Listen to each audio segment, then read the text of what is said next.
Hi guys, Brian nga pala and sa video na ito, share ko lang kung ano sa tingin ko yung steps if gusto mong mag-start sa online freelancing. Okay? Bale, ako kasi nag-freelance na ako siguro since 2012 pa, pero on and off and sa ngayon hindi pa naman ganun kataas yung rates ko unlike other freelancers.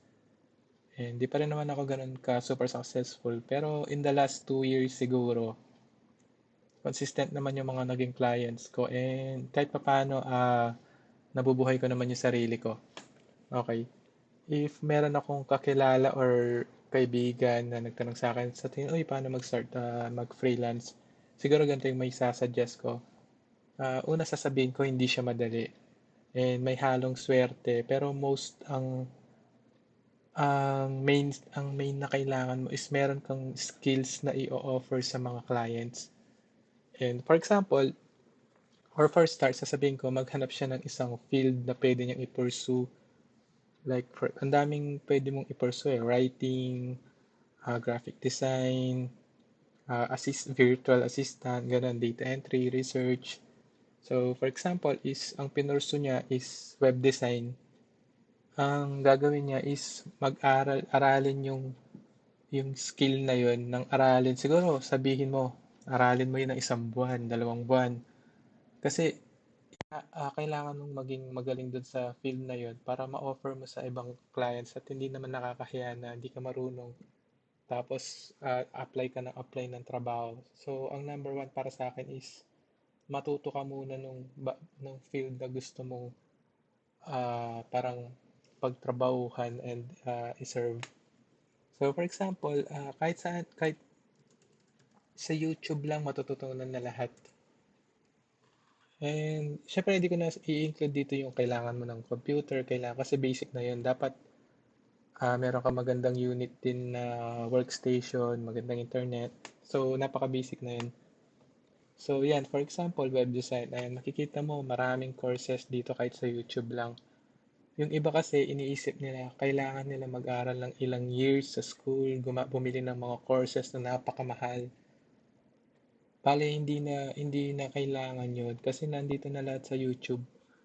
And para sa akin, hindi naman ganun ka-importante yung certificates, ah, pag mag-apply ka online. Kasi more on if may magandang portfolio ka and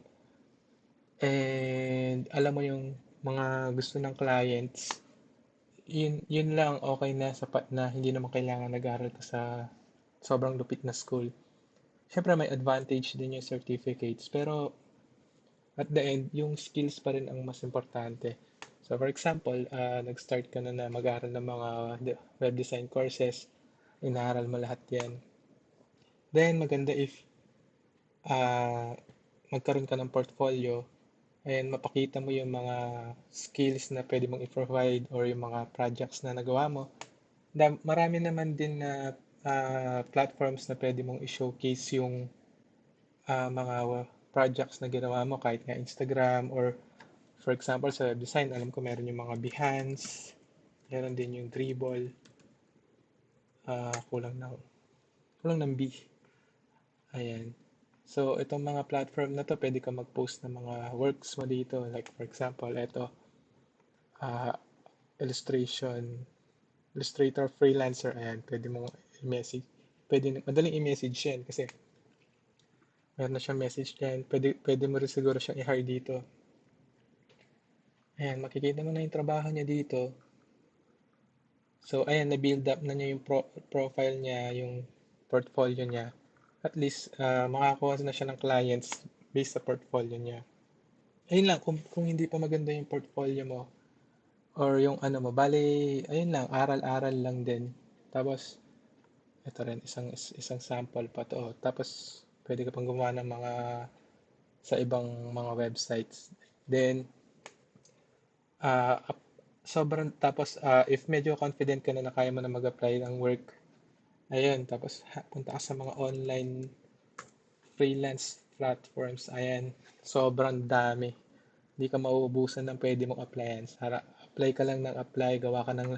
Ang maganda kasi sa gumagawa ka ng accounts na ganyan is nabibuild mo din yung profile mo.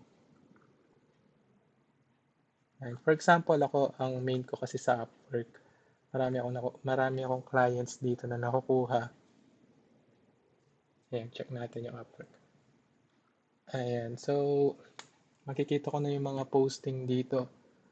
So, kung sa example natin, ayan, web design, makikita natin yung mga projects sa web design. Ang may sasuggest ko din, for example, meron mga job posting na tungkol sa ganyan, mga web design.